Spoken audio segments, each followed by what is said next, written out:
the most important Americans, one of the most important Chinese men, one of the most important people who ever lived was Bruce Lee. Period.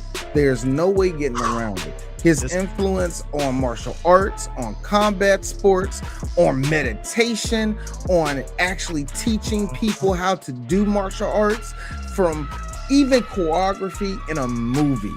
Bruce Lee innovated almost half of this shit. Almost half of this shit, but you know what I mean. Can I bring up Jordan? Can I bring up something, D? Yes, sir. We said this weeks ago. You and I had this conversation weeks ago, like when we were supposed to do this episode. When the conversation or the question is ever brought up of who, like who's the greatest martial artist in the world and all that, some people will point fingers directly to Jackie Chan.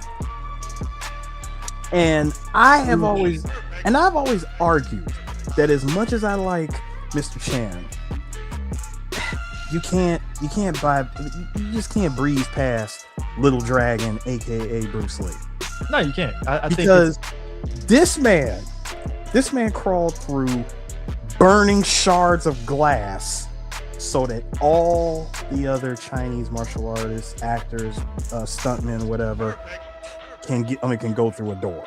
No bullcrap. Yeah. One of the most important minorities in Hollywood ever is actually Bruce Lee, because he was kicking down not only one of the major doors that got kicked down by Bruce Lee was the fact that there was no Asian people on television until he was on television.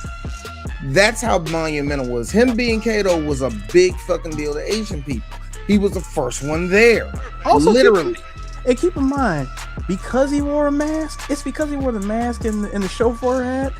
That's how they was able to get around it, because I personally don't think, given that this was the 1960s, that they would have let a straight-faced everyman like Bruce Lee, play the role, because he was always wearing that mask. Now you remember back in the 1960s, we always saw was nothing but caricatures of what East Asian people look like in Hollywood. But going the funk it was the most racist thing. The Fu Manchu, Mickey Rooney doing that shit. Mickey Rooney doing that little bit. Step Asian people back so far. Here's another thing, and this is something that we didn't bring up, but we're more mature now and we know what history about it is. Yeah. But we didn't really put out there how big of a deal Pat Morita showing up was also. Yeah. That was a big deal. And that's what I'm saying. You see how long it was. That was like, what, 85? Yeah. And Bruce Lee, 84. Bruce died 10 years before that. And between that time, yes, you saw more Asian people on television and movies, but none had a name. And then here comes Pat Morita. So that's hold on though. Prior to that though, Bruce Lee, people don't know this. He got hoed by Hollywood because he got hoed by Hollywood big time, because what happened was right around Enter the Dragon, he pitched the show Kung Fu. And what ended up happening was they were like, this was actually years before he pitched Kung Fu. So is this before Enter the Dragon or after Enter the Dragon? Way before Enter the Dragon. Okay, so he pitched Kung Fu, right? This is before Enter the Dragon. He pitched Kung Fu. Studios like, hey, that's an interesting story. They said, yeah, we ain't gonna get you. We're gonna get David Carradine. They put like the idea for Kung Fu was the fact that it was taken away from him because Bruce didn't know anything about copyright or pending. Once that whole thing was snatched from him, he said, "Screw this, I'm going back." He went to before he went overseas. It was actually he found out that Hong Kong loves his character Kato. They don't even call that show the Green Hornet. It was just called the Kato Show. And one person in particular, a producer in Hong Kong named Raymond Chow of Golden Harvest. Yes, that's right, people. Golden Harvest would not be a thing if it wasn't for Bruce Lee. Yep. He got him. He got a hold of Bruce and said, "Look, I'm going to put you in a movie. you are going to be the starring, like you're going to be in the starring role, and it's going to be this little film called The Big Boss. That was Bruce's first major movie of him being the star, and it did gangbusters overseas. And he learned that, hey, even though he had a miserable time in Thailand where they shot it, he went back and did 3 more movies before Hollywood finally decided to get a hold of him in 1973, and they went and shot Enter the Dragon while he was in the middle of shooting Game of Death. Yep. Now, and keep in mind, this is what also which takes me back to why I said that he's the greatest, is because do you guys not know that from 1973 to 1983, Hong Kong was everybody was looking for the next Bruce Lee. Nobody was trying to look for the next Jackie. Nobody was really looking at Jackie Chan as, oh, he's the next Bruce Lee, even though they did get Jackie and put him in Bruce Lee movies, Bruce Lee stories where he was the main character. But it wasn't until Jackie came into his own with, movies like, even though Drunken Master, the first one came out in the 1970s, and then you had the other films, like his other comedic physical comedy action films, like was it Fearless Hyena and stuff like that. I'm sorry. He carved a path for himself, and not to mention that Jackie also came from the Peking Opera House. Bruce was not a student of Peking Opera House, but he made his own. But still, there was nobody to take the mantle.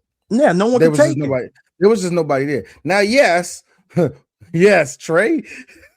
There was Bruce Lee. Like I said, there was many clones. There was Bruce Lee. There was Bruce Liu. There was Bruce Lee, Bruce Liu, Dragon Lee. Dragon Lee. Oh, there was a movie called They Call Me Bruce. My favorite movie. Now, we called the mini clones of Bruce Lee. Yep. No bull crap, y'all. The best Bruce Lee clone movie, and D recommends it, y'all. It's bad, but it's great. It is called Exit the Dragon, Enter the Tiger. The movie is shit, but it's gold. It is gold. The Bruce exploitation for a full decade. That's what we got. A good chunk of episodes of Kung Fu actually has a lot of Bruce exploitation movies in it. Exactly. Yep. The Bruce exploitation movies, believe it or not, actually kind of helped Hong Kong and the martial arts scene. It sounds stupid, but it did. It kept the ecosystem, because let's be real, Bruce Lee dying, that was a huge kneecap to the industry at that time. So when you have all these Bruce exploitation movies coming out, it kept everything alive for a minute until your Jet Lees and your Donnie Yens and all them, and all of them started coming up, and it was like, all right, cool, we got something here, we're good. You literally had to wait until the next generation showed up. That's pretty much what happened. I would say that, and I would also argue that we also had this other conversation as well, D. Where would Bruce Lee be if he never died? What would his career have been like if he had just kept going? I said if anything, my personal belief was, I believe that Bruce would be where Andy Lau is. And I was cool with that, because that makes action films or just doing drama. No. He would be doing anything. It was like just to show his range of what Bruce could do. It's because of the fact that he was, his life was cut so short that we didn't get to see the full range of what Bruce could do. Bear in mind, a lot of people don't ever, like, they never bring it up because they only bring up like the only 5 movies that he was a major star in. Bruce was a child star. He was a child actor. Yeah. Because his father was an actor. Yeah, I think I remember hearing Ernie Reyes mention that, like, when talking about Bruce, like he was a child actor. Yeah. And given the fact that he has been in movies ever since he was a kid, I could see him pivoting into doing other types of movies.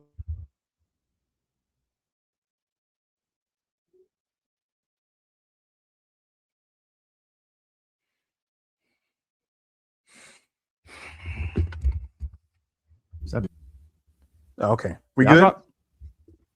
I don't know. I think I don't know. Yeah, I don't know why. Yeah. No, I thought it was my internet. I'm like, that's good. No, but what I was saying was Andy Lau, like much like Andy Lau, Anthony Wong, Simon Yam, all these like everybody else, they have all shown their range of of how they can make movies. Because like you look at someone like Andy Lau, he's not a martial artist, but he's done martial arts in a lot of his movies. Yeah, I will say this, Eris. After us having that conversation, I'm going with the I would say the smart historical, going from a history aspect of it. I think Bruce would end up being a teacher. Period. Oh, that too. I don't know how his movie career would have been, but I think the side that I wanted to see personally more than anything get cultivated was his side of the martial arts. What was the next step he was going to do? Did he have any plans? If he didn't have plans, what was his impact going to be on the budding, growing thing that will be in the next decade, which will be the thing that will pop up the things that will come up like in kickboxing and stuff like that, where you have a part in that. Would you? He would have wrote a series of books, that's for sure. It's like this. And here's a weird thing. Would you enter the dumb, wacky world that is professional wrestling? Just to, would he made I'm not saying would he took part in it, would he like take an appearance there? What I'm saying? No, but you think about it, WMAC Masters came from an idea from him. And that's another thing. And it was his daughter that became the host. One of the most important things that Bruce Lee did was that whole thing. In the beginning of the movie, we see him do it. Him and another guy that was sparring to each other. That was Sammo Hung. Sammo Hung, yes. Him and Sammo Hung was sparring in the beginning. What did that look like? That looked like that was MMA. That was predating that's what predated MMA, because Bruce Lee truly believed for it to be the perfect fighter, he would have to be what we describe what an MMA artist is today. You put that man in a fucking wrestling hold that I've done only one time in my 3 years of wrestling. Exactly. That's a hard move to just put somebody in. You have to do a lot of maneuvering. Roll him over, arm bar, my man. Yep. Tap it out. That's a legit move. Legit. And that's what I'm saying. That's so wild. Because Bruce Lee, here's another thing that Bruce Lee didn't think he did, but he did.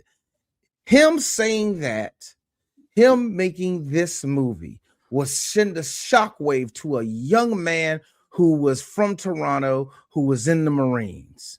When he fell off the back of his truck, it hit him.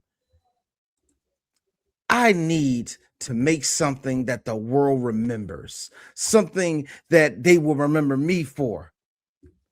I'm going to lie about the Kumite. If it wasn't for Bruce, no bullshit. No, it's true. If it wasn't for Bruce Lee, hold on. Here's the real fun part. If it was no Bruce Lee, there would be nothing that would inspire Count Dante to be the dude that he was. Mm-hmm. Without Count Dante doing what they call the tandem death matches, what Bruce Lee intended to see, which was nothing but a big ass tournament, Bruce Lee was there for that. That being said, that inspired on him. His whole little Black Dragon Society. Guess who joined that? Frank Dukes. Guess what Frank Dukes did? Made blood sport. I want people to understand. And guess what Frank Dukes pushed? Just like Bruce Lee. It should be a mixture of fighting styles to be the perfect fighter. But here's the fuck me. People don't realize, like, Enter the Dragon as a movie, without it, you don't get Street Fighter, you don't get Tekken, you don't get Mortal Kombat, you don't get the tournament tropes in those video games. Take it a step further. Some of the anime either. No, that's what I'm about to get to. Too. Take it a step further. Yu Yu Hakusho, for my money, was the thing that perfected the tournament tropes in anime that every anime, even to this day, with Jujutsu Kaisen, with the culling shit that's going on right now, that's also kind of sort of like a tournament type shit that's going on. Like, this movie really like emphasized like, yo, what happens if you take people from different martial arts disciplines and put them in a tournament on an island? hopping. I mean, from the boat ride to the island in the middle of nowhere. Everybody that sat down and watched that episode of me doing the Tekken animated movie, it's Enter the Dragon. It's Enter the Dragon. Like, even down to the personalities, you get Byron Saxon. John Saxon. Which, by the way, Eris, I paused it on accident and got this line and this face. Hold on. What is that? Take the thing now. I didn't see this. What you been doing since now? Look at that face. That's a dude that shot somebody in Nom and don't want to talk about it. Like all these characters, like John Saxon's John Saxon's character is a degenerate gambler, and this tournament is his way of escaping his gambling debts. D will have to say this: Warner Brothers, bravo on you for getting a decent, good-looking white guy for this movie. I will say that. That can actually kind of sort of fight a little bit. It's like, all right, let's cool. also okay. That being said, let's keep it a buck. Let's keep it a buck, gentlemen. A good 60% of the people that are in this movie are students of Bruce. Yep. Yes, they are. Yeah. Yes, they are. Saxon actually got some. Saxon, tips Jim from Kelly, like Saxon, Jim Kelly, and Bolo. Yeah. Yes. Yeah. And here's the funny thing about this is, now I will admit this: when Saxon had his fight at the end of the movie, me and my boys, we were like, white guy kick, white guy punch, white guy kick. Here's me. No, here's me. I was like this, step dad throw.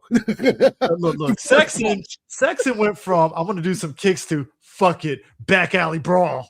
Yeah, I know, because he was. And I'm fine with it. I am perfectly fine with that. Boy, that sidekick he did. Me and my son. Your favorite nephew, Eris, he did that sidekick and Miss Tay like this. Sit down.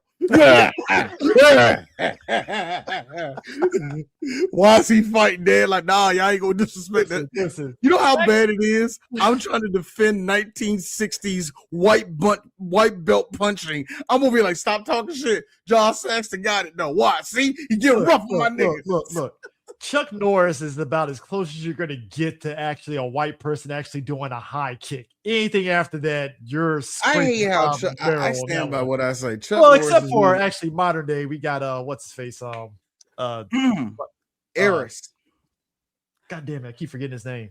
Okay, both of you actually, guys. This is what I'm about to show y'all is one of the most egregious things. There is a reason why it is very important that I bring up my hatred for David Carradine. Mm-hmm. I fucking hate David Carradine. I think he is one of the most overrated, never achieved anything actors of all time. And a bunch of you white boys and our circle of critics gave him passes because he was in your favorite Z-rated movie. He's a bum, always been a bum. I want y'all to look at this racist ass shit. This is the nigga that took the show away from Bruce Lee. Look what they did to this man's face. All saw. I understand. Look at his face, man. This white boy took it from Bruce Lee. But Kung Fu the legend continues. Brother, There's one thing y'all gotta understand. See, D and everybody that does B movies will understand what I'm about to say. Y'all need to understand there's a relationship of dad genes and David Carradine. Yeah. Dad genes and David Carradine were like this in the 1990s. I want people to understand something. I'm joking, of course, but here's the thing. Let me tell you how the stark difference with David Carradine and other actors.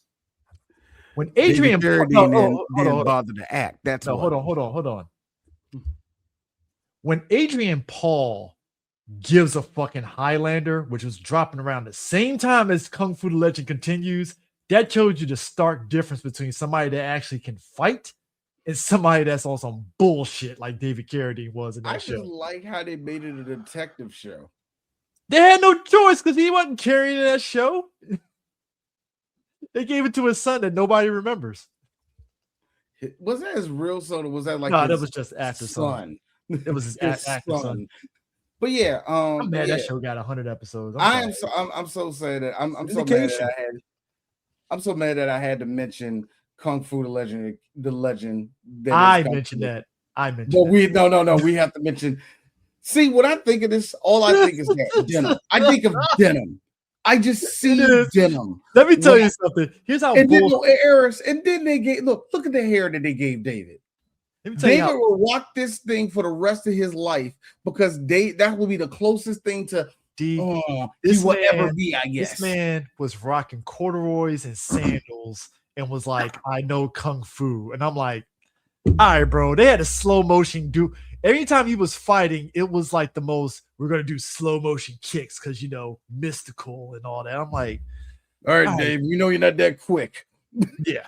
Meanwhile, Asian Paul's out here doing sword fights and kicking the shit out of fucking other immortals. Like what do we do? Like, man. Now, give us your Scottish accent. This is my Scottish accent. That is not Scottish. Let's just go. Come on, let's go. Let's do it. All right, Adrian. We see your 8-pack. All right, Jesus. Anyway, they like the ponytail. But the Enter the Dragon though, like get this, gentlemen. The cast. I know we mentioned like the people that's in it so far. One of the actors that where is he? Yes, Shih Kien, who plays Mr. Han. Yeah. That gentleman has been in quite a few Hong Kong movies. Of course. I mean, look, kidney failure. That's kind of crazy how he died on that one. Yep. I mean, but hey, he lived to 96. That's amazing. Dude, he was in one of my favorite movies starring Elizabeth Lee. Remember I told you guys about that movie, which was like a big who's who of Hong Kong action stars, Widow Warriors. He's in that movie. He was in A Better Tomorrow 3. Really? Yep. I barely remember that, so that's probably why. Yeah, he actually played he played the father of one of the characters in it. I haven't seen that movie in a long time. I want to say it's is it fucking Moon or Moon I'm trying to think if it's Chow Yun-fat's character that he's the dad of. But I think that Chow Yun-fat's character was Mark, I believe. So I don't think it is. What else was he in? No, that's Tony Leung's character's dad. Holy shit. All right. He was in The Young Master with Jackie Chan. Yep, I remember Young Master. He was also in Hong Kong Playboys. That's funny. He was in Fearless Duo. He was in Hong Kong 1941, Hong Kong Godfather, Mad Mission 4, You Never Die Twice, Millionaires Express. I remember that movie. Yeah, I mean he's been First Vampire in China, Lady in Black. That was a good movie starring Bridget Lin. I mean he's been there. I mean we got Linda Lee. She was in it. Linda Lee was in it. Robert Wall plays O'Hara, who the last person to actually see Bruce alive is in this movie. Who? And the contact that Bruce meets up with on Han's Island, Mei Ling, the girl who threw the dart. You mean Su Lin, you mean? No, Mei Ling. Oh, I'm getting his sister and the girl. Not his sister. Sorry, I'm getting them mixed up. Yeah. No, the girl Betty Chung. Yeah, Betty Chung. She's in this movie. Yeah, I think she was she plays Mei Ling, the FBI correspondent. Yeah. Yeah, it's too bad she died early. Kind of wild. 1975. Betty Chung? Yeah. She died. Yeah. Let me see. Oh no, she's still alive. No, she's still alive. I'm thinking it was somebody else that was showing. Never mind. I got it mixed up. But no, it's this is a movie that okay. And our boy Robert Wall as O'Hara. Breaking the bottle. I have never seen, bro, that maneuver got DOA counter. Maneuver got DOA counter so quick. I know we're gonna be all over the place, but there was a moment in this movie that I had to laugh my ass off at when my man was like, "You're not wearing the uniform," and I like how Bruce gave him that "if you don't get the fuck out of my face" look. Like, Chris, I believe the line was, first of all, you gonna barge into my room and tell me you no. I'm talking the day before when that's the scene I'm talking about. You're gonna barge in Bruce's room while he's practicing his kata, and he goes, "You will attend the morning ritual in uniform." Bruce only had one word as a response: outside. No, I'm talking about the dude that said it the next day when he had his whole. Oh, that was that was the other random. That's what I'm saying. That's what I'm saying. That look he gave him, like, nigga, if you don't get the fuck out of my face, like, it's like, why are you not in uniform? That horrible dub, by the way. That look that he gave him, that was like, that's a nigga look right there. Like, it's like, you want me in this dirty brown gi? Get out of my face. Actually, and also that look was, what are you going to do about it? Thank you. Exactly. It's like, you know that famous Bruce move when you try to grab his shoulder and it doesn't budge. You mean the Brian Dennehy from First Blood? The message. No. Bruce started this. He started that. Well, you got to give credit. You got to give credit where credit is due. Superman's cape type of joke, like, hey, hold on, cuz. Hold on, no, not that. No, not that. No. Talking about the Brian Dennehy, the message grab. No, it's when you try to make Bruce do something by grabbing his shoulder or arm and you can't even budge it. Listen, yo, can we talk about Han real quick? I feel very disappointed in him. That is the most. How? You want to know why? That is the most stolen valor shit ever. This is the guy that's supposed to be dangerous.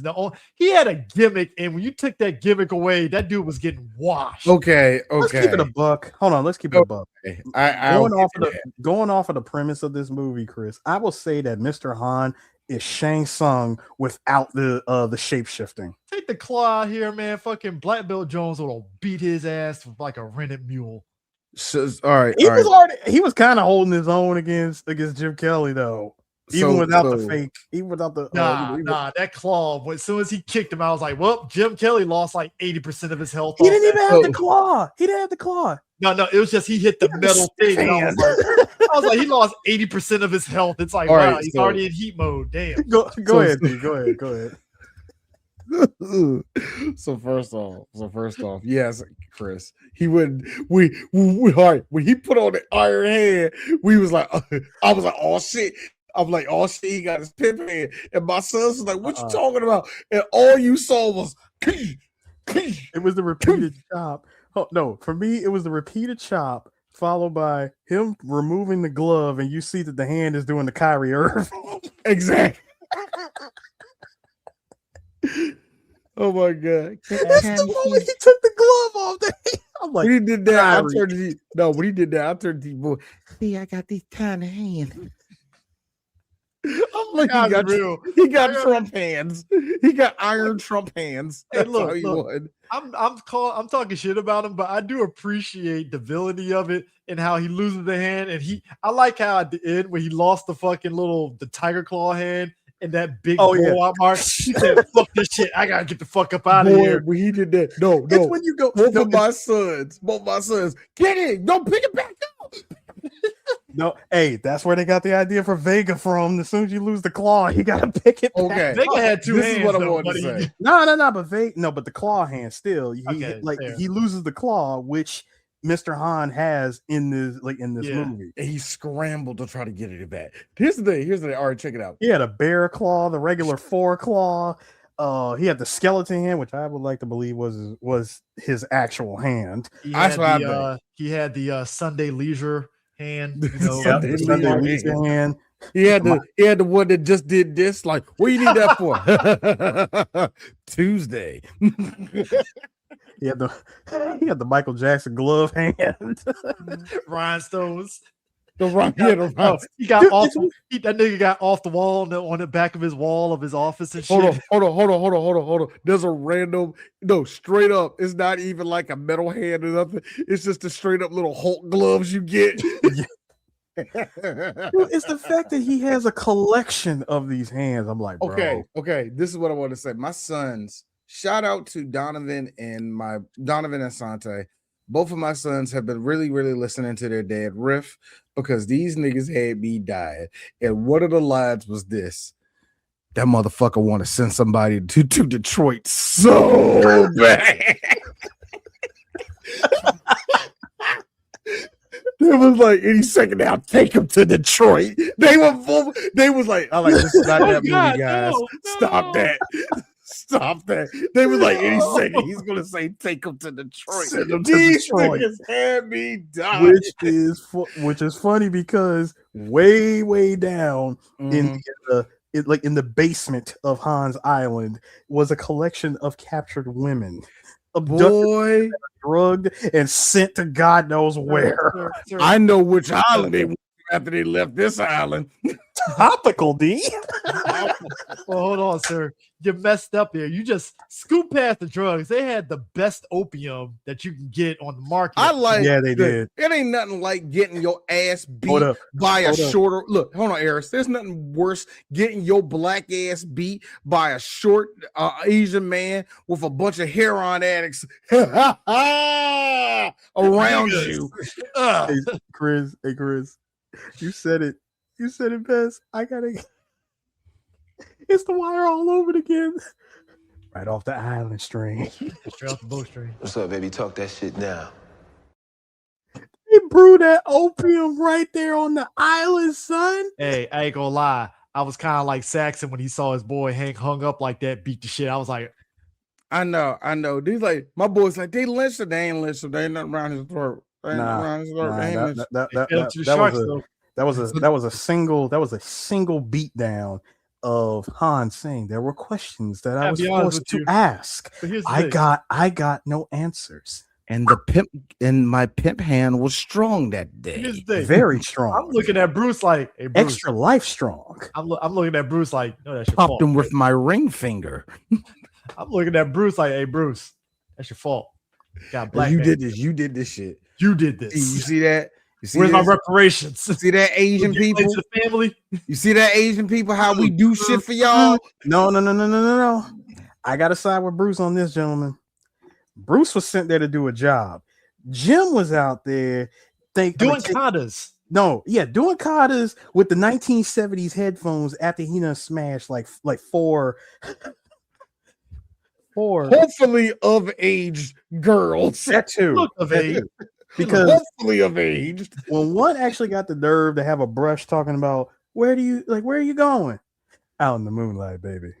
It is not allowed. Oh, really? Goodbye. You got it on your own accord, sir. All right, when he did that, I'm like this. All right, now check this out, Jim.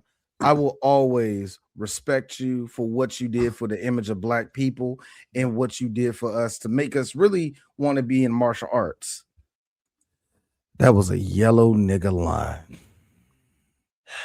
That was Jim Kelly is an all the way light skinned nigga, and I need y'all to understand that. The lightest of light skin lines. Right, real talk, y'all. I love Jim Kelly, but there's a level of corny in Jim Kelly that you're gonna have to accept. Okay, there's a level of corny you're gonna have to accept with Jim Kelly. That's all I'm saying. I'm not downing the man's legacy. I'm just stating a fact. The shout outs to the white girl who what Chris? What Chris?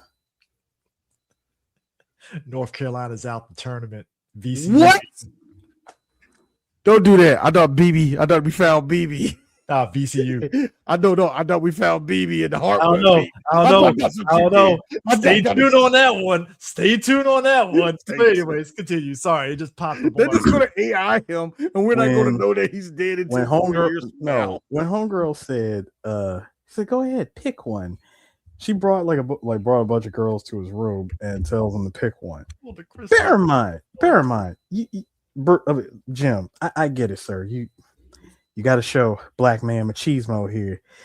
You go, I'll take you, and you, and you, and you, and skip over that one. You. Please forgive me for anybody that I missed. It's been a big day, and I'm a little tired. Jim, you got a line of cocaine in that trunk, and you about to fuck the shit. Homegirl says, "Oh, of course, Mr. Williams. you have to conserve your strength. The way that she said that, I'm like, oh yeah, you see right through the BS. I like how Williams' background was basically. I wasn't trying to talk myself out of it. I like how Williams' background was basically racism. So you're escaping from that. Gotcha. Where you going, Jig? This Jig. Second I heard Jig, I was like, okay, we're doing 1973 racism. I mean, we talked about it the hard way, same thing, you know. And how is it that you as just say, Bruce, I gotta be in this thing. They gotta call me a jigaboo. You as a martial artist, by the way, beat the bejesus out of 2 white cops and then take off in said squad car. Hey, that's wonderful 1970s movie shenanigans. I love it. First off, man, you ain't shit. He's a tan Jewish Italian. I mean, that's fair. Possibly. Anyway. Nah, but like the whole thing with the island is funny because they're having this whole little dinner and stuff, and Williams is just like, yeah, I don't know if I can keep this food down and stuff. They serve me chicken fingers and all this other shit, and I'm like, all right, chicken feet, sir. Chicken feet. Oh, but I like how all of it was based scorpions and whatnot, all the exotic food. That's what Jim said. Now I know we be making fun of Asian people, they eat cats and shit. But if I swear they come out here with some bugs, and the second they came out with that platter, so y'all gonna bring the food in here and not even gonna wash the animal. Hey, before you kill it. I don't know how true that is, but every time I see one of those videos from China of somebody killing a chicken, here's me. Are you gonna wash that thing? I was with Bruce when he was talking to John Saxon earlier. In that scene, by the way, he's like, "You seem to be very at home here, Mr. Roper." And he's like, "Well, I think Han's got a wonderful sense of style and good hospitality. Yeah, I'd say it's great." And why are you so apprehensive? What do you mean apprehensive? No. I was just wondering if it's okay to drink the water. Roper, don't con me. Hey, I love that there's an element. This is the real talk. There's an element of like a spy movie in this movie. It's very 1960s. Oh, which it is. Borderline James Bond-esque type of movie when they have the little sneaking in and all the rest of their shit, which kind of goes back to Frank Dukes again, because Frank Dukes wanted to be a ninja and James Bond. Look, we got blood sport. Shut the fuck up. No, it's here's where this is the overall silliness of this movie. It's the feds approach Bruce and tell him, we want you to go and infiltrate Han's island. Find out if he's got this. Do all this guns, stuff. Drugs, the whole shit. No, not yet. Find out if he's got, we believe he's got drugs. If you can get evidence that he has all this on the island, then we will come in. When Bruce asked probably the most realistic question ever, guns. Now, why does somebody have a 45 and bang, solve the problem? That's a fair question. Very fair question. I mean, and of course, if he gets captured, the U.S. government will completely. We know nothing of this. We had no involvement. Only like a quarter of the joke falls under jurisdiction. So if he has a gun, because bad guys play by gentleman rules. If he has a gun, they can run in there and storm in the joint. Not like there's a whole horde of white bitches under there getting addicted to heroin. I mean, look, or Shanghai old men. So here's the backwater bars. I laughed when he said, "Oh, Shanghai." When he said, "Oh, they Shanghai," and I was like, "That's very racist." But yes, I did kidnap them. Yeah, just lost drunken men who don't care where they wake up the next day. This is during that time where you could just make up shit about Asian mystical islands and shit. And here's the funny thing: I always put that on Americans doing it, and I say what I said in Island of Fire. No, the Chinese do it to themselves. they know what they right. They know they make goofy shit. They know what they doing. I mean, look, I'll say this: like, there's the beginning parts of the movie. To Dee's point, we're seeing the whole mixed martial arts thing, but it's also Bruce Lee kind of going over his sort of manifesto, so to speak. You know, the art of fighting without fighting. You know, the whole thing of like, don't pay attention to where I'm pointing at. You have to pay attention to your surroundings. You know, I got you, Chris. Yeah. It is like a finger, like pointing to the star. Smacks the student upside the head. Don't concentrate on the finger, or you will miss out on all that heavenly glory. I hate Bruce for setting Asian people back with his voice so much. Like, it's like this. I love Yoda, Bruce Lee. Do not get me wrong. I love that. Follow the finger. I love that shit. But do you know how much that set the Asian people back in America? I mean, do like, you know all of that? Oh, mystical flower. You know how all of that. I feel he leaned into that and just said, but you had to, because come on, yeah, Chris is awesome.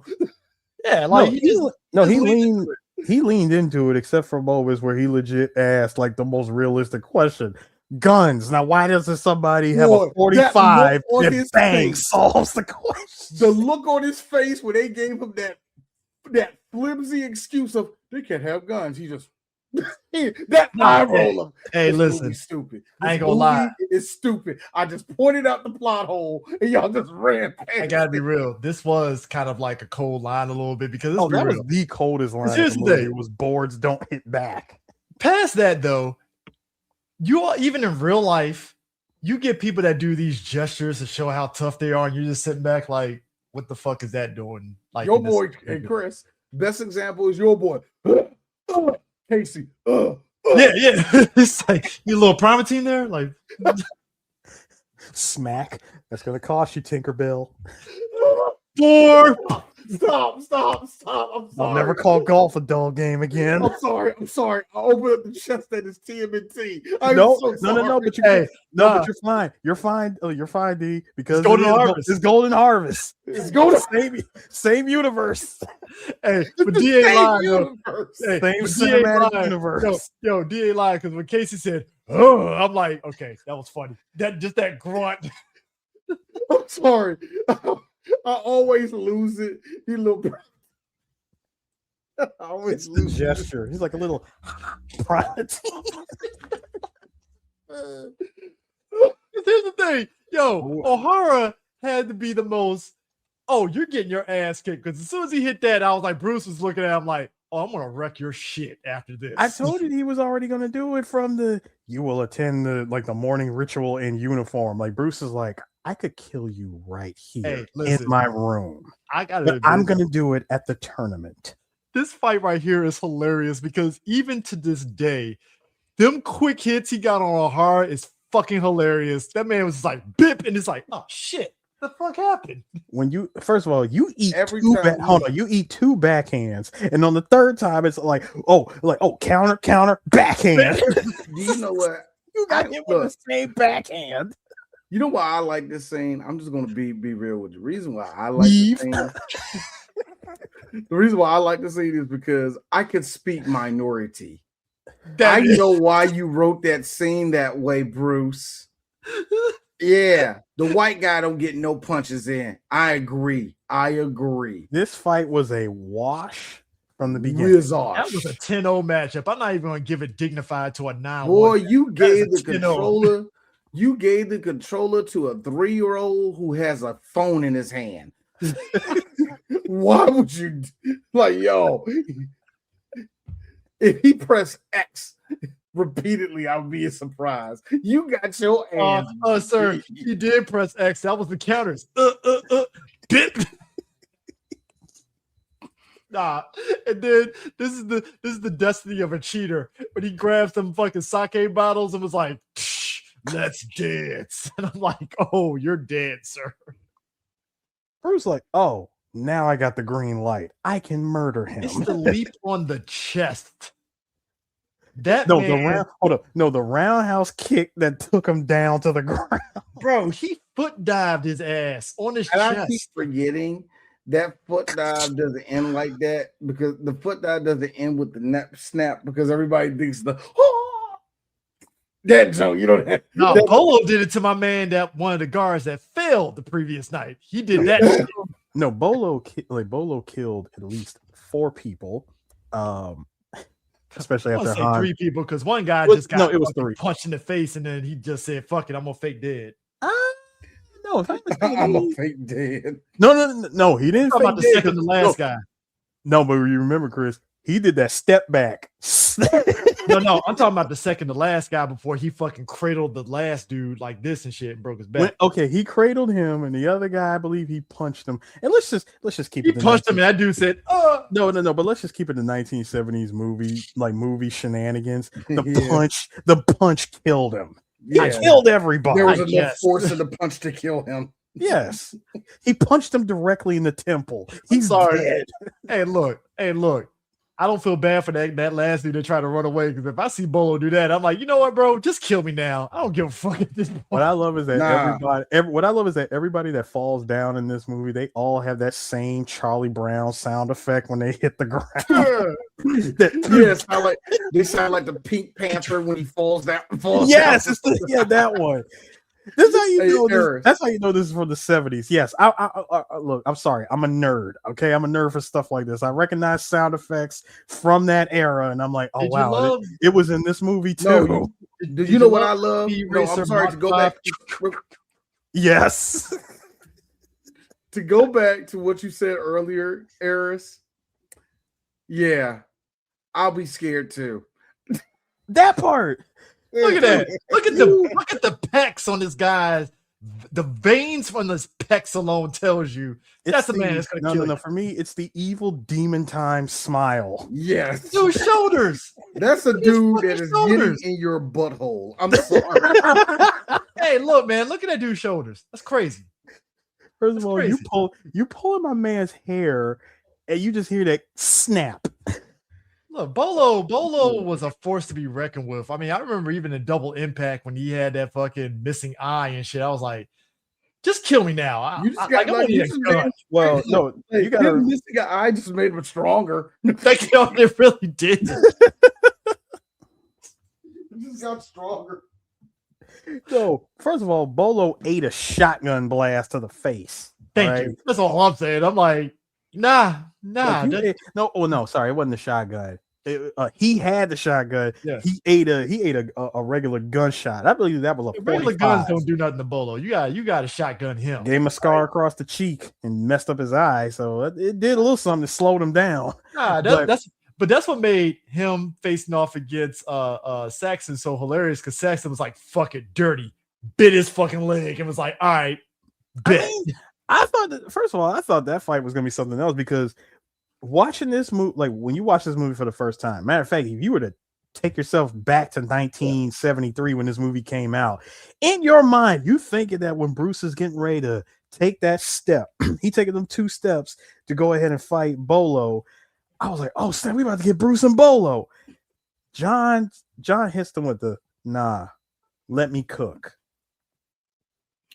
And we commenced seeing the most unbelievable fight in the whole movie. Unbelievable? It's unbelievable to you? I told you he went into back alley brawl mode and he won. He went into I can do this all day mode. Yeah, basically. That's what I was saying. No, we wouldn't. That's what we said. Come on, buddy. I got all day. You know when a white guy starts saying white guy things? Well.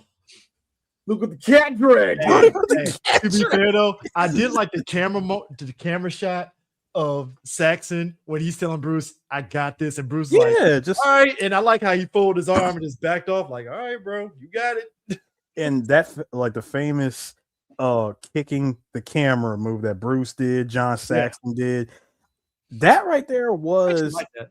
Yeah, well, apparently someone in I believe Harada liked it too because he put it in Tekken 5. Yeah. I mean, look, I think which which again it goes into what I had said before, that if it was not for Bruce Lee, when it comes to fighting games, what's the number one out of all the martial artists that exist? Who's the one who's the one martial artist who gets his own character archetype? It's Bruce. You have a Bruce Lee in almost every major fighting game. If you want a character in a fighting game that does Jeet Kune Do very well, John Lee in Dead or Alive. I will say this: the only person that comes close to Bruce Lee, I hate saying this, is Hulk Hogan. When it comes to being like a video game character, there's a wrestler. There's always a wrestler, and there's always an American wrestler. You're right. And it always is because you got Bass. You got Bass and DOA. He's clearly and even though Raiden is clearly Vader, there's a lot of Hulk Hogan in that. You know what I mean? No, yeah. I'm just saying. I'm not trying to say this. The biggest example, Alex from Street Fighter. He's Hogan. Yeah. Well, now he's Kenny Omega, but we're not going there. But no. I'm taking it back to it's clearly Street Hogan. Fighter 3. It's he is Hogan. Him versus Hugo. That their special intro together is literally Hogan and Andre the Giant. But only other outside of that, because let's keep it real. Muhammad Ali don't get that. Hoist Gracie doesn't get that. Yeah. God, any other swordsman outside of probably Jubei, which. You know that nigga might be fictional, right? There's nobody that really has that archetype in every fucking game like Bruce Lee. From World Heroes to games now, you're going to get a Bruce Lee clone of somebody, yeah? Yeah, I mean, it's kind of interesting because if you talk about like iconic stuff that this movie had, this poster's fucking iconic, I ain't gonna lie. Yes, it is. Yep. Very. One of my favorite posters from Guru Mark of the Wolves is that with Ryo and his in Takuma's school. They use that Enter the Dragon poster. Like it's iconic as fuck. Like how can you not like this? See, that one is the most basic bitch ass fucking. I wanted to find something that you can tell it was the 1970s. You know? It is. It's definitely 1970s. I wanted to find one of them, but and let's not get it wrong. Now here's the other thing though about this one. This is one of those covers where you can tell Warner Brothers is like, "Give me the best you got." Oh yeah, you know what I mean. All in on you can tell that Warner Brothers really wanted this. Like it's so funny, Eris. I agree with you. It was incredibly hard for Bruce Lee to get a movie, but at the same time there was a push of white people was like, this might be it. You know what I mean? They didn't realize. I'll give Warner Brothers that they dumped into this movie. Then the thing is they didn't realize what they had. I think they realized what they had, but they just realized it too late because you get Bruce in 1973 when you could have got him in the 60s. You could have got you had him as just a sidekick character, but you didn't realize you have someone who is of main character status from the beginning, who has been pitching ideas for you, trying to get into the scene, has friends in Hollywood, and he's been a teacher to a lot of the Hollywood stars at the time, and you still sideline him, ignore him, or whatever. It took for him to have his movies made overseas for you to recognize that. But that shows you how closed off it was, man. It was. If you were any other color, good fucking luck. And if it was like one of those movies that was Spanish, yeah, you just filmed it in America because they didn't show it in America. So Bruce literally had to go up a mountain. Like, here's another thing too that's really shards weird. Of burning glass. Here's another thing that's really weird too, and I don't want to say weird, but when it comes to Jim Kelly being in this movie, there's a big thing about Jim Kelly being in this movie for one good reason. Also, during the time, the dude that ran one of the karate institutes in America. He kicked out the dude I said before, Count Dante. He kicked him out for one of the main reasons he kicked him out was because he was teaching minorities how to do karate. And it was a black eye that the United States Karate Association had to carry for a while because it was straight up. They didn't want to serve minorities. And one of the biggest things that happened during the whole Black Power movement of the Civil Rights movement was us defending ourselves. Yep. And that's when you started seeing self-defense classes, and they were all karate too. And they were all like karate or kung fu or whatever, and they were all in the hood. White instructors were instructed not to teach us, much like they weren't instructed not to teach us how to swim or to do anything that made us think we could be more than what we are. They didn't want to do that shit. So Jim Kelly was a big middle finger. And the fact that he was taught by Bruce Lee. And that's what I'm saying. And that was even a bigger middle finger that was done by Bruce Lee. Bruce Lee, look, I really mean that. When I say like he was one of the reasons why there's even black people on television. It sounds fucking weird, but even because all of it's hand in hand in a weird way. So it's just very interesting when you look at how big of an impact this fucking movie is. Shit got moved around, shit got done. People learn how to kick because of this movie, nigga. I mean, that's the thing too, because it's like just the fact that it got made is just wow. And especially with what the story is telling, because it's like you could tell this definitely for sure was not a Hollywood production, because they would have changed a lot of shit. Yeah, it was between Hollywood and Golden Harvest. It was more of a collaboration because Bruce brought in people and Hollywood had their people. You had a language barrier going on as well. Yeah. There was a lot of stuff. Like, it honestly was a miracle that this movie was finished in the time that they had to make it. Yeah. I mean, shout out to a lot of the art house people at that time too, because art house people were the only way you can get any foreign movie into America. So all the movies that came from like Europe, Russia, Japan, all the art house people always saw them shits. They were a big reason why Bruce Lee got over too. Same thing with Jackie Chan in a weird way too.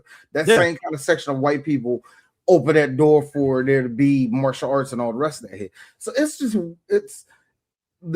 it was a major. This like I'm sorry. It's just y'all don't understand how fucking major this movie is. No, because this movie, it's kind of crazy because even when you get to the part where he's going down on the ground and he ends up fighting all those folks, it's literally Bruce like putting on a fucking show, showing off what he can do. I like how Bruce is mostly. Here's the thing. Yeah, now D will stand by. I got Scott Adkins and Michael John White fucking Bruce Lee up. But that being said, there's something about a Bruce Lee kick that makes you go. There's something about those kicks that's like, no, you know what it was? It was the breakdown joke, the pop, pop, pop, that joke that he always did the 3 kick joint. For me, it's the fact that we're seeing Bruce literally go through the weapon select while he was wrecking house. You like tonfas? Or he'll fuck you up. Oh, you like? By the way, he went from bow staff, tonfas, the nunchucks, and I'm like, oh, it's a wrap. By the way, I had to tell this to my sons. Yeah, believe it or not, who does he look like? My son was like Nightwing. Yeah. Because of Bruce Lee, we got fucking Nightwing. like Bruce, y'all don't understand how that one part Bruce Lee was. Nigga. And D knows this. That one part in Young Justice when Nightwing was fucking up them niggas with the top with him, Batgirl, and fucking Tim Drake were fucking all them dudes up, and you saw Tim Drake. I mean, Dick just literally doing just Bruce Lee shit. I was like, yep, there it is. There it is. That it's so funny. No. When the nunchucks come out, now me and my son said the same thing. We look at it, I'm like, you know what I love about nunchucks? That they're super devastating, but any martial artist will tell you off the break, no, don't use nunchucks. They'll tell you not to use it. You have to be, first of all, which goes into Ninja Turtle territory. Michelangelo has the one weapon that takes like the most discipline to master. Like I said, I love the fake practicing. Lore. I love the fake lore. Us Ninja Turtle fans say the reason why you gave it to him is because he's the leader. We're like that. And like I know Eastman was like, that's a cool story, bro. But when you listen to it, you know one of them like Eastman, Leia was like this. I wish I thought about that shit. That's where, like, nah, that scene alone in that first movie when that Foot Clan soldier's doing all that shit, and Michelangelo's like, oh, that's nice. Oh, a fellow chucker, eh? Nah, just to end it off with him just spinning around, like, keep practicing. And that's like I said, and Bruce, like both sides impressive, by the way. I go back and I watch that scene on YouTube all the time. Bruce Lee just straight up, like I said, all that shit's iconic as a motherfucker. Yeah, but the Boondocks with Ruckus versus Huey. Yeah. They pretty much took that same sound effect from this movie. Nah, the fact that it freeze frame with both of them doing that fucking high kick in the air, I was like, all right. Hey, Donovan. It's like Aaron McGruder being a fan of martial arts movies. But that whole, like, and this is what makes it funny, like that whole thing with not about to say Williams, Roger and Bruce fighting all those fucking other guys and stuff that Han keeps throwing at him, like, kill him, go. I'm like, you're sending them to their doom, sir. Like, did you not see the first 6 guys that you threw at him? What are we doing here, man? Chris, this is Mr. Han. These men were expendable when they filled out the application to be a Hansman. I'm standing there and he's telling me to fight them. I'm looking at him like, you ain't paying me fucking enough for doing this shit. You they go through the risk when you signed up to be a Hansman. That goes into my whole thing. So your 401k will be sent to your next of kin. So let me get this shit straight, hard. Why you are getting? I was asking myself now. Okay, this is how you 1970s. It's like, so you getting all the martial artists together, okay, but you know they can still come in there with guns. And I said this out loud. One nuke takes out that whole island. And my son said, well, Dad, that's why they're getting all the martial artists together. Why? So when they launch a nuke, they can just parry that shit.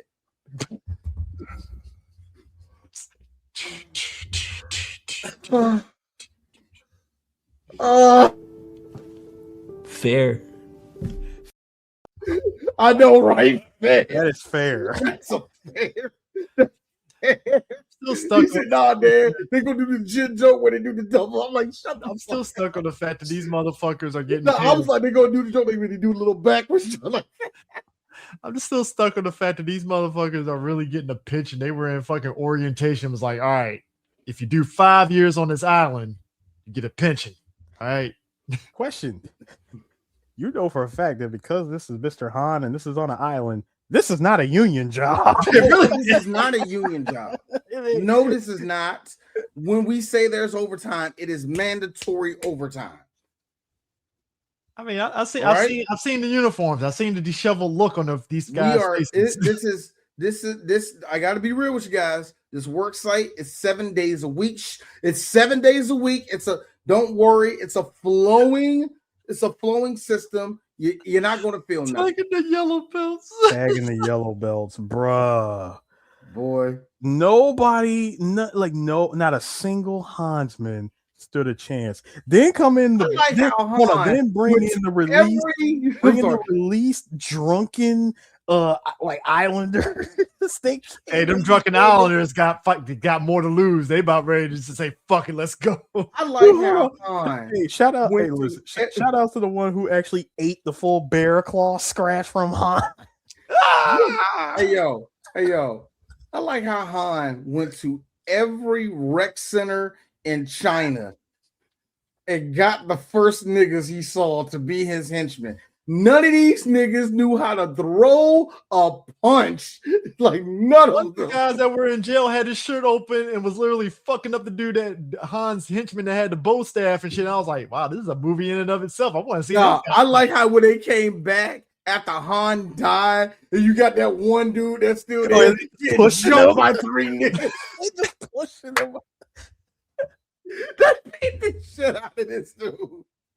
He's already dead. Don't matter. What you gonna do? Your master's dead. Kelski. I don't even think that. I don't even think they even knew that Han was dead. Because remember that fight between him and Bruce took deep in the room. That was weird. Nobody knows what happened.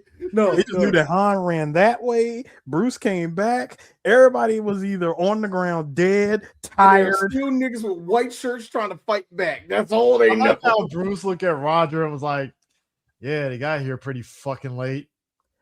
Dude, the fact that I was really ready for Bruce to go like, I was really ready for him like, cop always come late. I was ready for him to say something like that. No. See, Bruce would have said that if he had lived another 10 years and did another movie like this. Well, Bruce Lee would have been at a Black Lives Matter protest. I need you to stop. Bruce would not been at a Black Lives Matter protest. That man would still be living in Seattle. That being said, though, he would have been in D.C. for the Martin Luther King joke for the happy birthday. He would have been there for that. And he probably would have. Bruce would have been there for that one. No. He would have been at the Million Man March. Why are you here? It is important for Asian people to be you gotta remember. No, D. At that point, he live in America. You don't have that speech impediment. No, D. Stop. First of all, number one, it'll be 95 at this point. Number two, Bruce had been living in the U.S. That's what I'm saying for far many years. He would have picked up an accent from somewhere, and he'd have been sounding full American. He would not be talking like how Pat Morita talks as Mr. Miyagi. Like he would be full stand-up comedian. I like how Pat Morita lied to all of them white folk all these years. Oh, Marita. Oh, I don't talk like that. I talk like this. Look, and that was just a character that voice just came to me. And also, Pat Morita, when you talk to him, talk like a nigga. He did. Yeah. He was best friends with Richard Pryor. He was best friends with Richard Pryor, bro. No, not Richard Pryor. Red Fox. Red Fox. Yeah, Red Fox put him on. I know. Well, okay. Red Fox was one of his friends, but I know he knew the other comedians. Oh yeah, of course he did. He was all part of that circle too. Look, all I'm saying is this: we missed out on the imagery of Bruce Lee with the '70s aviator shades at the rubble of 9/11. We could have had that. Bruce Lee with the aviator shades. Bruce Lee still ripped with the 1970s headphones in front of a DJ kit at a Y2K party. Hold on. Bruce Lee, Game 7, when Michael Jordan was about to shoot that. Oh man, listen.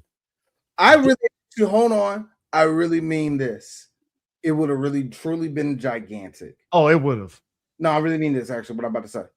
Bruce Lee at the very first UFC. Oh man, yep. Are you kidding me? Are you kidding me? Monumental. And that will legitimize the sport off rip. No, as a matter of fact, I would say this, gentlemen.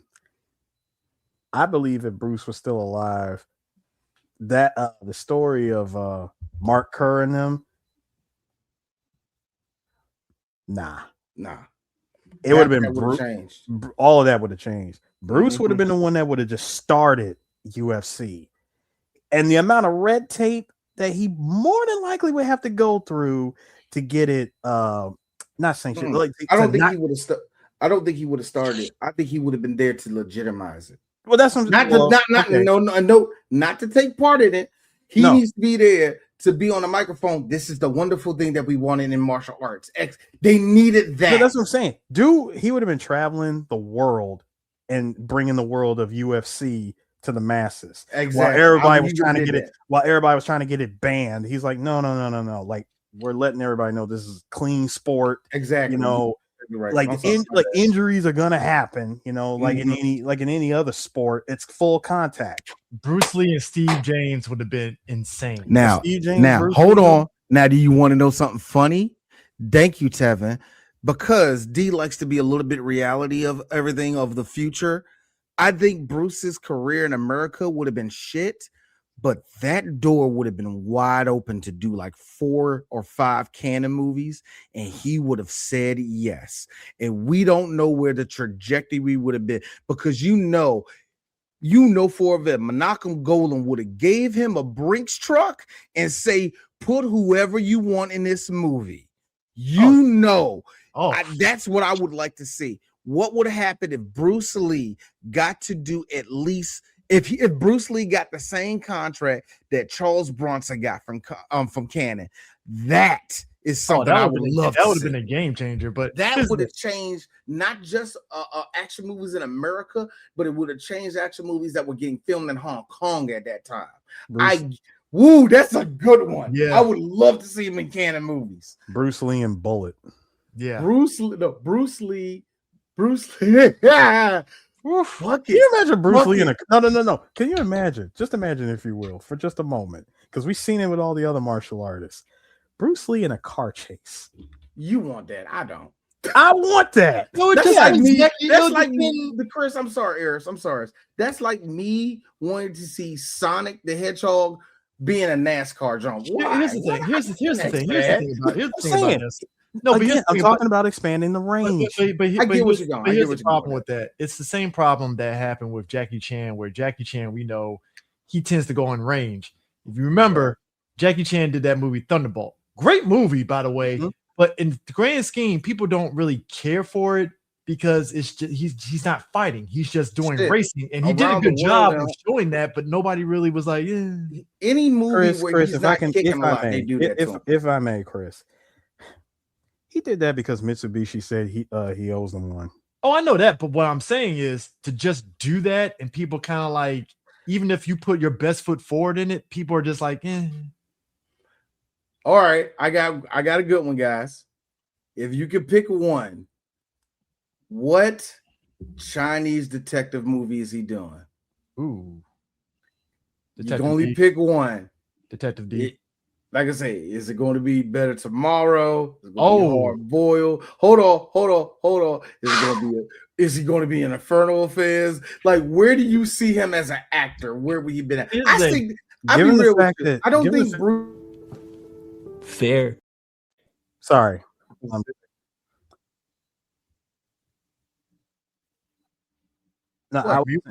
was saying that given I was saying given the fact that Infernal Affairs took place in 2002, that is a little bit too far. And Bruce would have been up in age at this point. Yeah, that's a little bit too far. My bad. You know what I meant about that. I'm sorry. No, but if we were to if we gave him I would say that his real stride years would have been 80s going into the 90s. He would have had the rest of the 70s, all of the 80s to put out what he needed to put out. In 90s.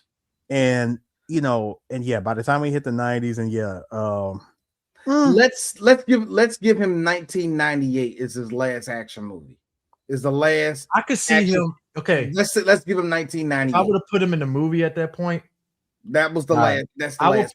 I could see him being in Black Mask. I could see him doing. I could see him doing. I could see him doing a cameo in maybe one Jackie movie, but I doubt it. Nah, he would have done it because I don't know what movie it would have. Remember, he put Jackie on. Yeah, you're right. Or he was the one who actually saw Jackie as the next big thing. But would he do one of those? Like, would he do any of the Jet Li movies, like Iron Monkey or anything like that? Well, Once Upon a Time in China. See, there would have to be interest, like Golden Harvest. Between Golden Harvest and Eastern Star, any of those like production houses would have to have an interest in Bruce because there was a lot of people that came out of Hong Kong, especially from the like I said, going back to Peking Opera House, Peking Opera, and people that were on TV. Was it a TVB for Taiwan television?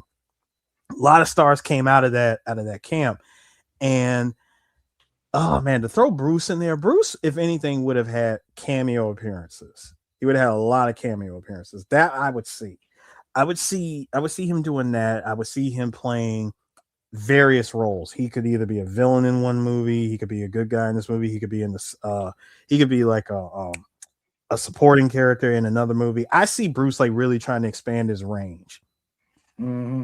Yeah, I ain't saying he couldn't do drama. It was just one of those things where it's like put it this way. I could, because I knew what actor he was before he died.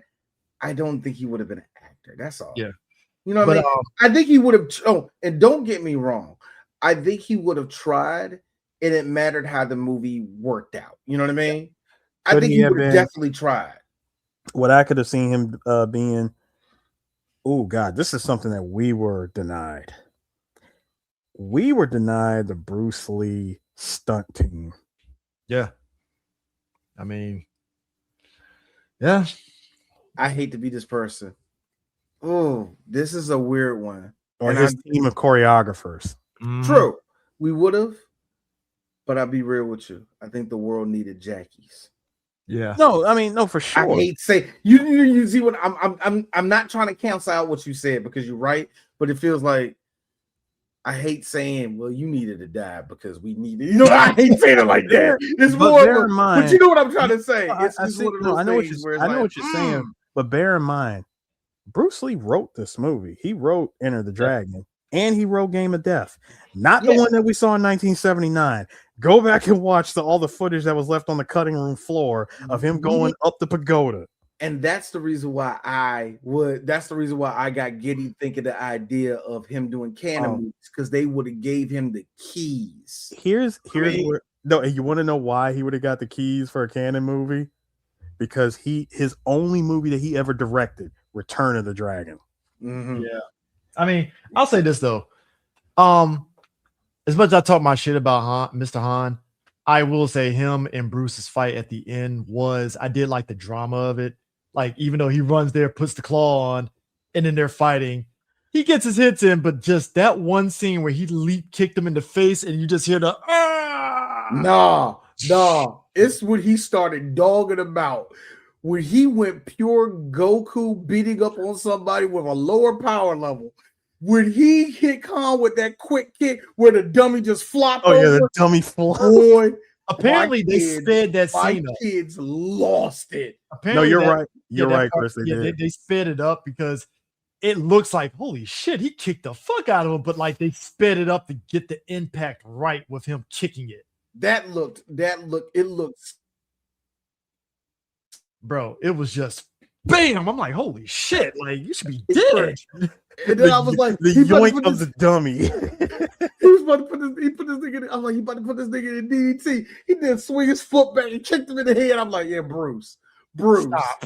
Leave him alone. No. When he did that move, I said, Harada took that same move and gave it to Law. No, here's the thing too. Even before that, it's him constantly doing what he did to O'Hara, except he just kept fucking tripping him up at the fucking knees and shit the whole time. And I was the fact that we got the slow motion side kick 2 times in this movie with the eerie music playing. Okay. No, but Woo, you know how dangerous very much of a chance that probably actually would have happened? I don't think it would have happened, but do you know how close to the sun it would have gotten? Holy shit. No. I'll say this. You know how much of a flex that would have been for Steven? I was in the movie with Bruce Lee. It was amazing. No, Chris. This is action Trump we're talking about. He would have said Bruce was in my movie. Well, you know, I didn't snap his Bruce neck. came to my movie. I could have, but I didn't. And he was like, we got to make a movie. And I was like, I got something there. I like how Steven Seagal gets out of breath telling a lie. I love it. I can see him doing that. That is wishful thinking. Mm-hmm, yeah. I would have because here's the thing, and I only have my words about Brandon Lee because we don't know what he would have been. He's a real big anomaly. What was that movie? No, you know what? Shout out to both Bruce and Brandon. They both did movies that had Bolo in it. Yeah. Showdown Little Tokyo. And the other movie, what was it? Not Avenging Fist. God, I can't think of that movie, but it was a movie where he legit tried to somewhat emulate his father's style of fighting. Yeah. And I was like, Brandon, I see it. You've been saying it for so many years that you never wanted to be in the shadow of your father, but you did a movie where you were fighting just like your father. I think Brandon Lee is the anomaly. You're right, though. I will say this. Only reason anomaly. because we didn't get Yeah, thank you. Because real talk, it was before the time of the internet, so we didn't know his full personality. We didn't know what he fully was into, if he really did want to kind of move into martial arts or he did want to do this. We didn't get to really know this person. So it's a big question. I believe his even son down to what his star power would have been. I believe his son. I believe that him being the son of Bruce Lee, he wanted to be more of an actor than his father. Exactly. Yeah. And that's where I was talking about. We really don't know what his true desire as an actor would have been. It could have been that he wanted to do action but not martial arts. It could have been that he wanted to do drama. You know what I mean? We don't know where he would have been. And I really hate saying this. We wouldn't know what the legacy of the Crow would have been if he never died. That's why it's such a big question mark. I get why people want Fetch to happen with that, but I'm like, there are way too many roadblocks and question marks for us to even say that Brandon Lee would have even been good. I got a flashpoint idea. Bruce lives, Brandon still goes. Shit. I was thinking that too. Yeah. Did you know that? Let's be real. Let's be real. The shit on the Crow, it wasn't like somebody came in there and assassinated him. It was just a freak accident. It was a freak accident when they killed him. And that's what I'm saying. I hate to be this person. If he never died in that, I think the Crow would have just been another edgelord. It would have just been a one movie. I don't even think it would have been an edgelord 90s movie that people would have forgotten. No one would have. It would have been the same. We would have never got the sequel with Tui Train. Now, granted. Yeah, I think it would. I think if that movie stayed the way it was, even he didn't get shot, I would definitely agree. Like 8 years after it came out, it would have been a resurgence. It would have been shown on TNT a bunch of times, whatever. I do think it would have eventually got its flowers, but we will never know because of the death of Brandon. You know what I mean? There's just so many question marks for that, man. I hate really making assumptions with Brandon Lee's life. I really do. But I did enjoy, like, he gets into that Hall of Mirrors, and then all of a sudden, the dubbing of the whole. If you take out, what was it? He said, "If you take the out, enemy, like the enemy hides behind many faces. It's just, like destroy the illusion, and the enemy will reveal himself. AKA, just destroy the mirrors." And he's like, "Oh, we're in a like Hall of Mirrors. All right, crack, crack, punch, crack." Gotta be real. The yelling up, ah. No. When Bruce stopped and he looked up, you just saw Han like that. My son, oh, damn, that's it. Okay. Well, my kids were so upset. They were so upset. He dismissively. No, D. You beat Han. Well, you guys want to get something to eat? It's only 5:30. Hey, really? Hey, listen. Y'all want to go Godfather's Pizza? Now, I'm not gonna say. I ain't gonna say it's anticlimactic, but it is one of those. That was it. Shit. No. You destroyed all the mirrors, and then you just get with the there he is roundhouse kick. And again, my sons are becoming A-class riffers. The second Bruce went through that door and spun him. Whee! The push of the door.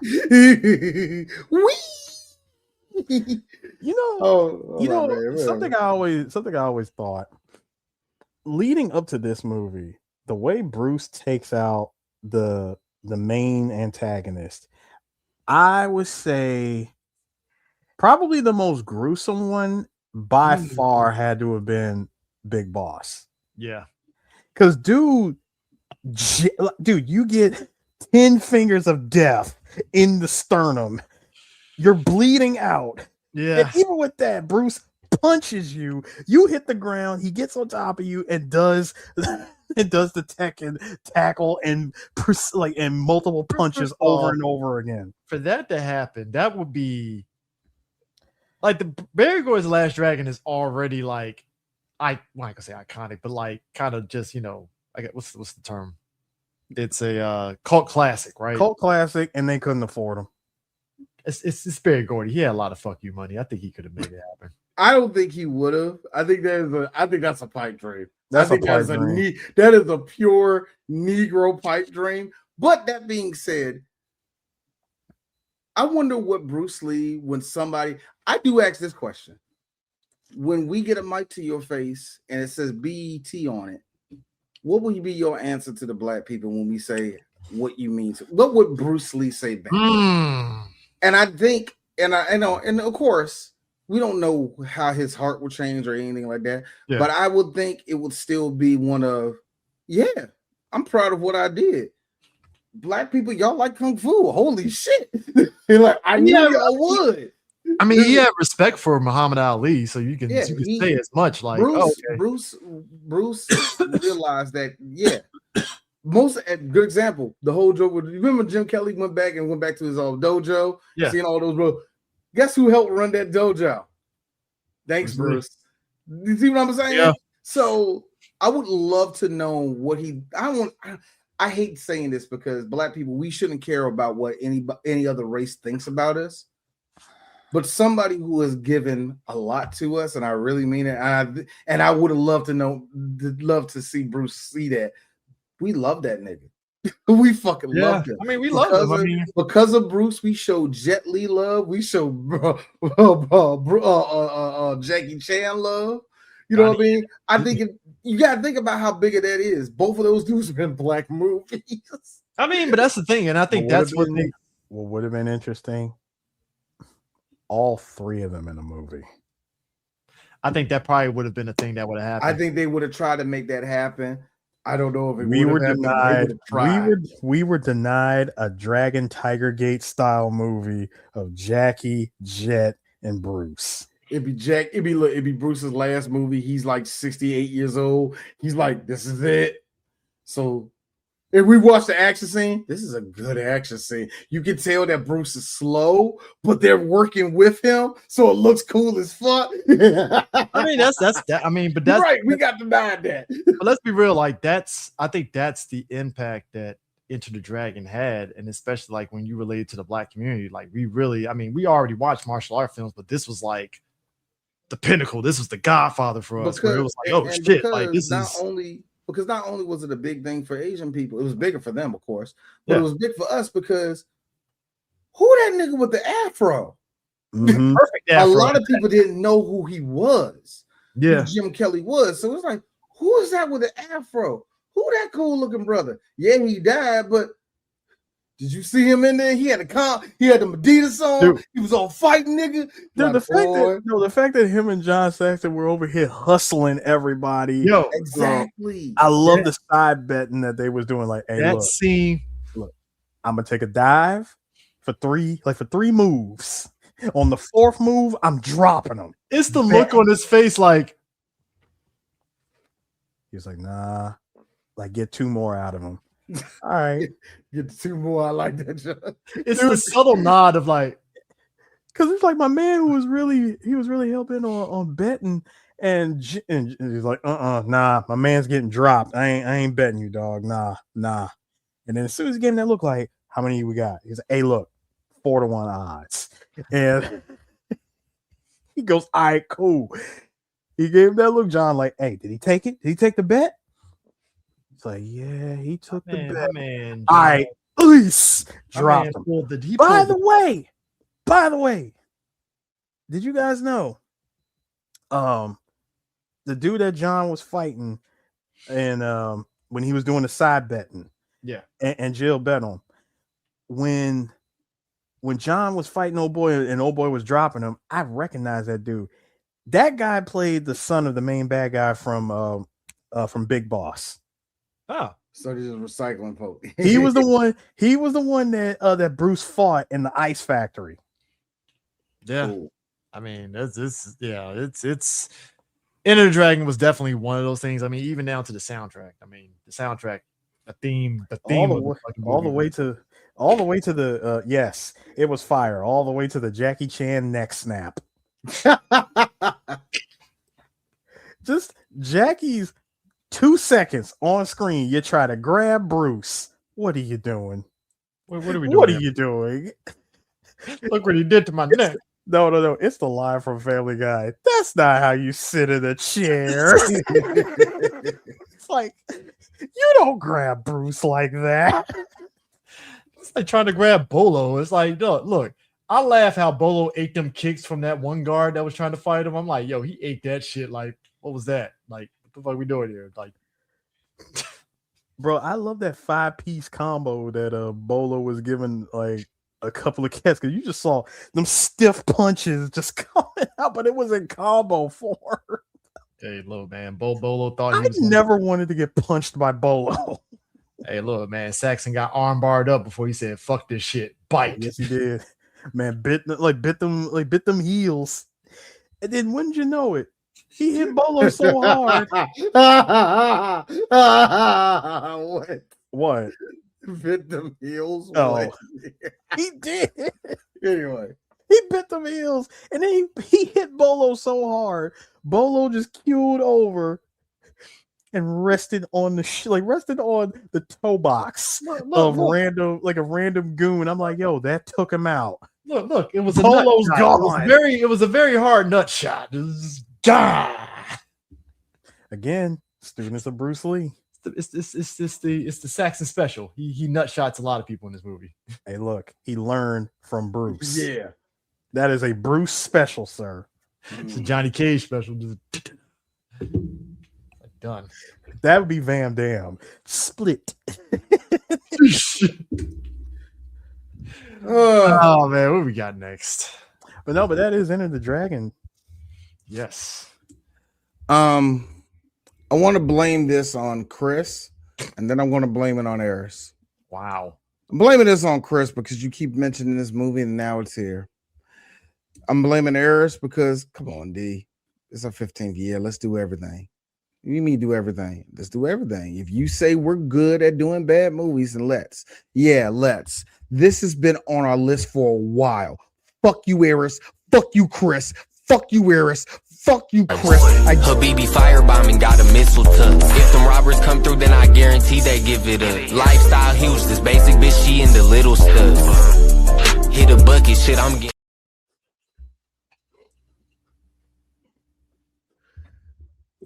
These two Do the Nova Force. Do the Nova Force. Actually making me proud.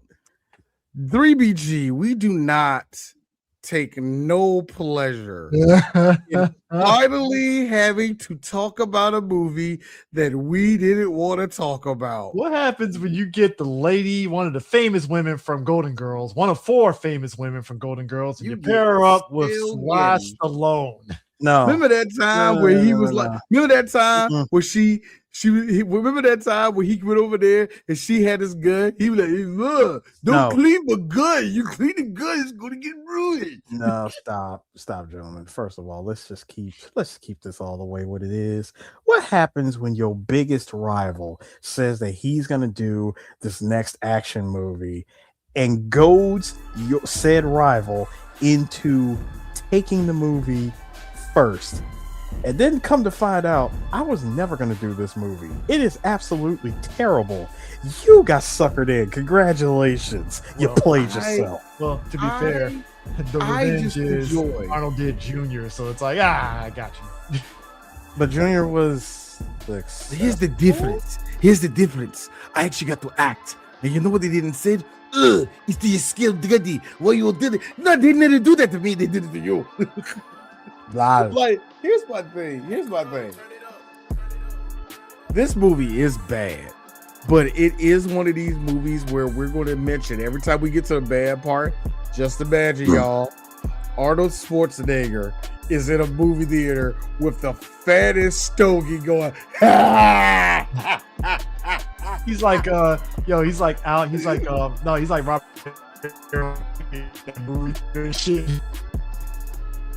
He's like Cape Fear. He's like Robert Niro and Cape Fear. Gentlemen, again, fattest stogie on finger does this to Maria Shriver. I told him to put that in the scene.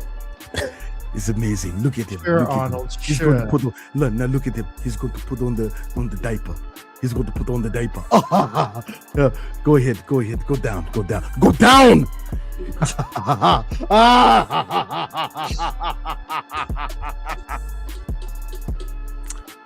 Yeah.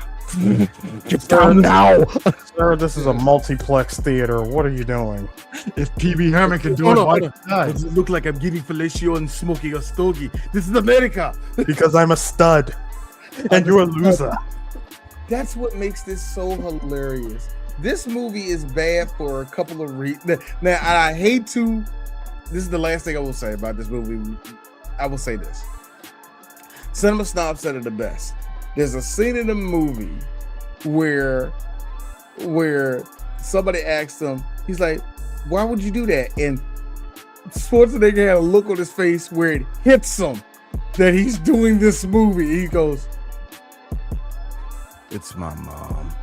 And the look on his face is he's just dead inside because he knows Arnold's like, go ahead, say the line. Say it's your mother. Say it's your mother. This is great. Anyway, that's what we're doing next week. Stop or my mom will shoot. Yay. Hurrah. Hurrah. And in mind, we will catch you guys later. Again! You fucking idiot!